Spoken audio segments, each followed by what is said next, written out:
Dear students, in the last module, we studied about the characteristics of computer crimes.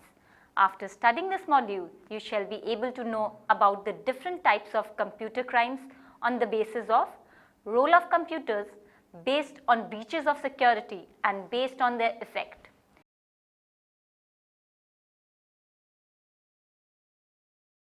First, we shall start with the introduction. Computer technology is advancing rapidly, and the gap between the computer technology and the computer security is growing wider, providing vast number of opportunities for computer crimes. This problem is compounded by the fact that many of the computer users are unaware about the computer crimes and the criminals take benefit of this fact. It is necessary for computer users to have a good knowledge about the computer crimes and their associated security threats. They must understand meaning of computer crime, their types and ways to recognize and prevent them.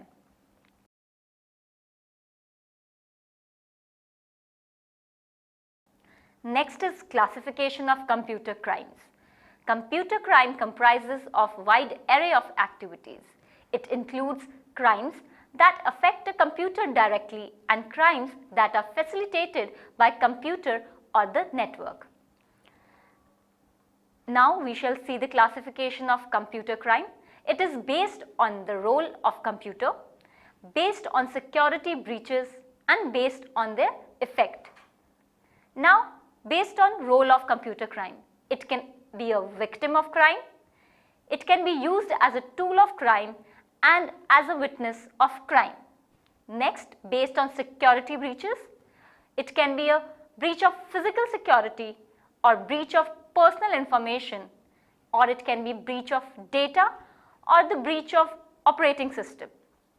Next is based on their effect on the computer aided system, effect on an individual, effect on society and corporate, and effect on the national security.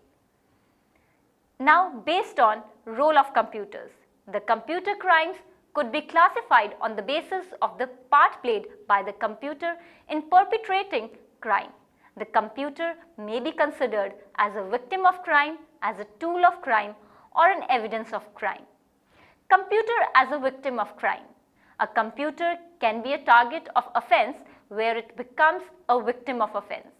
The computer is subjected to physical damage or theft. In such conditions, the computer's confidentiality, integrity or accessibility is attacked.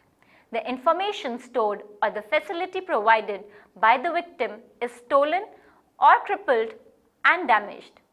Such crimes involve disrupting the function of computer systems or computer networks, corrupting the operating system and programs, theft of data, intellectual properties violations and blackmail using personal information hacked from the computer system. Computer as a tool of crime. Computer can be used as a tool for committing a crime, which includes frauds, IPR violations, online transactions of illegal goods, etc. These are also called as computer assisted crimes. Next is computer as a witness of crime. A computer can also be a witness of a crime. Such a role pertains to money laundering, illegal banking transactions, bulletin board system, and storage of drug trafficking transactions records. A computer system might be used to identify information which assists the criminal in commissioning the crime. Next is the classification based on breaches of security. First is breach of physical property. Physical security is concerned with physical protection of the computer, computer equipment, computer media and deliberate attacks. In this, first is dumpster diving. Dumpster diving or trashing is the simplest type of security attack, scavenging of resources that has been thrown away. This type of attack is not prohibited in any evident way. Dumpster diving is also unique to computer facilities. All types of delicate information turn up in the waste, and an industrial detective through the years has used this technique to get information about their challengers. Computer facilities are especially good places for scavengers who are looking around for information that might assist them to enter a system. In the system itself are files that has been removed, but that haven't actually been erased from the system. Electronic trashing is easy because of the way the systems typically delete data. Usually, deleting a file, a disk, or a tape doesn't actually delete data, but simply rewrites a header record. Though there are techniques for really deleting files and magnetic media, most computer operators who work on great systems which does not utilize the time to wipe out disks and tapes when they are finished with them. They may discard old disks and tapes with data still on them. They simply inscribe the new data over the old data already on the tape. Because the new data may have different length as the old, there may be sensitive data left for those skilled enough to find it. It is far safer to explicitly inscribe on the storing media and memory contents with arbitrary data to degauss magnetic tape. Next is EVS dropping on emanations. Computer tools, like all other type of electrical equipment from hair dryers to stereos, emits electromagnetic impulses. Whenever we press a computer key, an electric impulse is sent into the immediate area. Foreign intelligence amenities, profit-making enterprises, and occasionally even youngsters, crackers may take benefit of these electronic emanations by monitoring, intercepting, and decoding them. Next is breach of personal security. Some types of personal security breaches are: first is masquerade. A masquerade attack is an attack that uses a fake identity such as a network identity to achieve illegal access to individual information by authentic access identification.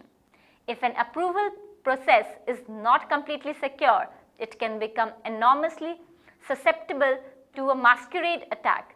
Masquerade attacks can be committed by stolen passwords and logins, by tracing gaps in programs, or by discovering a route around the verification process. The attack can be triggered either by someone within the organization or by an outsider if the organization is connected to a public network. The quantity of access masquerade attackers get influenced by the level of authorization they have succeeded to attain. As such, masquerade attackers can have a full smorgasbord of cybercrime opportunities. If they have gained the highest access authority to a business organization, personal attacks, although less common, can also be harmful. Most destructive of all, a masquerader can pretend to the outside world that he is the victim, thus damaging the reputation as well as the data. Next is social engineering. The fundamental principle behind social engineering is that it can be easier to fool individuals than to hack into computing systems by force. Social engineers have individual information or access to computing systems by misusing people's natural tendency to trust and take benefit of a tendency to act quickly when confronted with a crisis. A social engineer will generally use email, the internet, or the telephone to fool individuals into revealing delicate information or get them to do some degree that is against the policy. Next is software piracy. Software piracy is an issue that spans the category boundaries and may be enforced in some organizations and not in others. Pirated computer programs are big businesses. Copying and selling off the shelf application programs in violation of the patents cost software retailers in many millions of dollars. The stealing of proprietary programs is also a major business problem. A company may use millions of dollars to develop a specialized program, only to find that its competitor has the same program and the competitor hasn't had to invest in the development costs. Next is breaches of communications and data security. In this type of breaches, the computer software and the data itself is attacked. First is data attacks. There are various kinds of attacks on the confidentiality, integrity and availability of data. Privacy keeps data secret from those who are not legal to see it. Integrity keeps data safe from alteration by those not official to change it. Accessibility, as we talk, overran, denial or degradation of service above keeps data available for use. The stealing or illegal replication of confidential data is an evident attack that is included in this group. Espionage agents steal national defense information. Industrial spies steal their competitors' artifact information. Crackers steal passwords or other kinds of information for breaking into the systems. Two terms you listen in the context of data attacks are interpretation and leakage.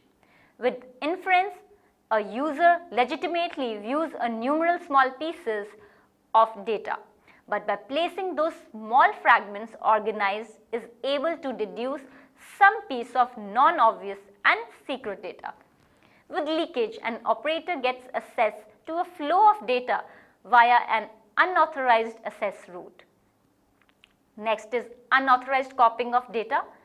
Software piracy, which we discussed in breaches of personal security above, is another attack that spans the categories we have identified in this module. In some sense, piracy is another example of the unauthorized copying of data. The methods for detecting and preventing such a crime are the same whether the copied data is national defense plans, commercial software, or sensitive corporate or private data. Preventing and identifying this kind of attack requires synchronized policies amongst the different classifications of computer security. In relation of personal security, user education is important. In context of operation security, automatic logging and inspecting software can play a part as well. Next is breach of operation security. Breach of operation security includes the following. First is data diddling. Data diddling is the most obvious form of computer crime, which takes place by input manipulations. Data diddling comprises of altering the data with malicious intentions during or before feeding into a PC and provides undue advantage to a specific party. Data diddling comprises adding fraudulent input data, altering the input data, omitting the desired input data, wrongly posting a transaction, making alterations or additions in the master file archives, posting the transactions partially, destroying the output and submitting the counterfeit output. Such types of alterations can be affected by anybody related with the process of generating, recording, encrypting, examining, scrutiny, converting and transporting data that enters a computer. It is the simplest and safest computer-related crime, which does not require any sophisticated computer knowledge on the part of the criminal. Next is data leakage. Data leakage pertains to illegal copying of the master file information of the computer for ransom, blackmailing or any other fraudulent purposes. Next category is based on their effect. Crimes affecting computer-aided system. First is electronic bulletin boards. The electronic bulletin boards provide information about new products, services and investment opportunities to the internet users. It allows the internet users to communicate and interchange information on a wide variety of topics. They may also carry false and misleading advertisements for products that promise quick solutions to many problems, such as weight loss or easy business success. Hackers may also use the bulletin board to exchange information, which is helpful in perpetrating criminal acts on a computer system. A system level password obtained by the hacker in one city could be provided to a number of like-minded individuals around the world in a moment. Once this information is shared, hundreds of hackers may effort to gain illegal access to the specific computer system. Next is share market manipulation. Internet advertisement may encourage the investors to buy shares of a particular company, which is usually little known. The promoters even advertise that they have inside information about the company. Criminals try to manipulate share markets for their personal profits.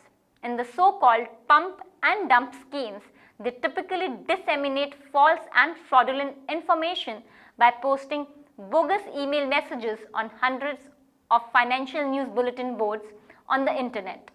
It is an effort to cause dramatic price increase in shares of certain company, then immediately selling off their holdings to realize substantial profits before the stock price falls back to its usual low level.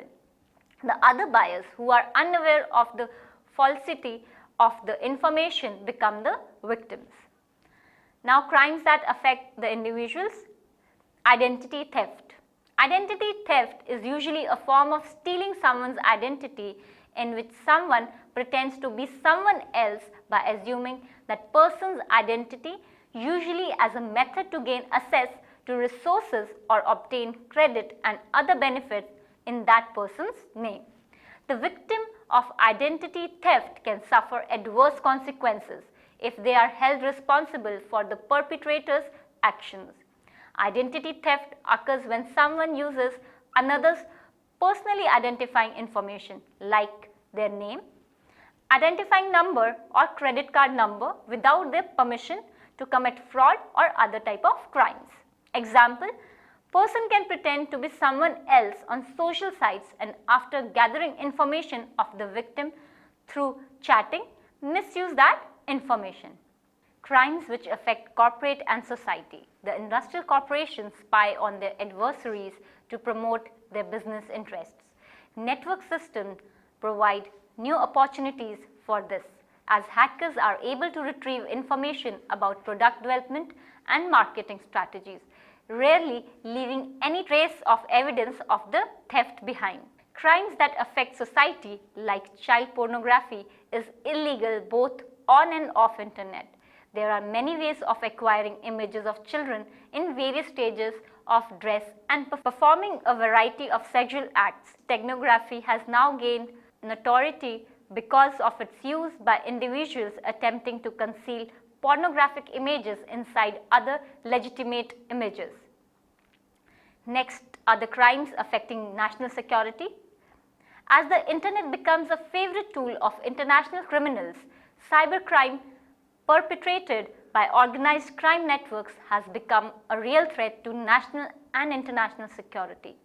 A cyber or computer terrorist is someone who intimidates or coerces a government or organization to advance his or her political or social objectives by launching computer-based attack against computers, network and the information stored on them. Cyber terrorism in general can be defined as an act of terrorism committed through the use of cyberspace or computer resources. Hacking activities directed towards individuals, families, organized by groups within networks, tending to cause fear among people, demonstrate power, collecting information relevant for running people's lives, robberies, blackmailing, hacking of government websites, posting offensive messages to discriminate race, religion, etc.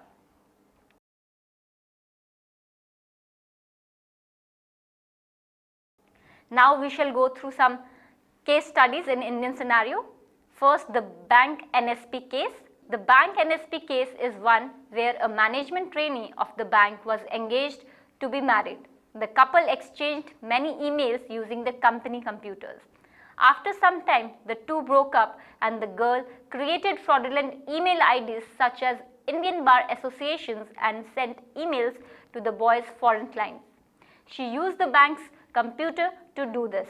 The boys' company lost a large number of clients and took the bank to court. The bank was held liable for the emails sent using the bank's system. Next is Parliament attack case. Bureau of Police Research and Development BPRD at Hyderabad has handled some of the top cyber cases, including analyzing and retrieving information from the laptop recovered from the terrorists who attacked the parliament. The laptop, which was seized from the two terrorists who were gunned down when parliament was under siege on December 13, 2001, was sent to Computer Forensics Divisions of BPRD after computer experts at Delhi failed to trace much out of its contents. The laptop contained several evidences that confirmed of the two terrorists' motives, namely the sticker of the Ministry of Home that they had made on the laptop and pasted on their ambassador car to gain entry into Parliament House, and the fake ID card that one of the two terrorists was carrying with the Government of India emblem and the seal. The emblems of the three lions were carefully scanned and the seal was also craftily made along with the residential address of Jammu and Kashmir. But careful detection proved that it was all forged and made on the laptop. Next case is of Bazi.com. CEO of Bazi.com was arrested in December 2004 because a CD with objectionable material was being sold on the website. The CD was also being sold in the markets in Delhi. The Mumbai City Police and the Delhi Police got into action. The CEO was later released on bail. This opened up the question as to what kind of distinction do we draw between internet service provider and content provider. The burden rests on the accused that he was the service provider and not the content provider. It also raises a lot of issues regarding how the police should handle the cyber crime cases, and a lot of education is required in this scenario.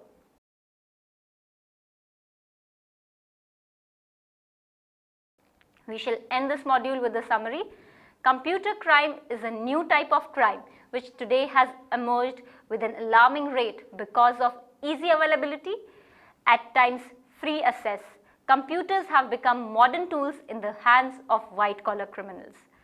It is not possible to eliminate the crime, but it is possible to keep a check on it. The only possible way is to make people aware of the crime, their rights and duties, and making the laws more stringent to check the crimes. Thank you.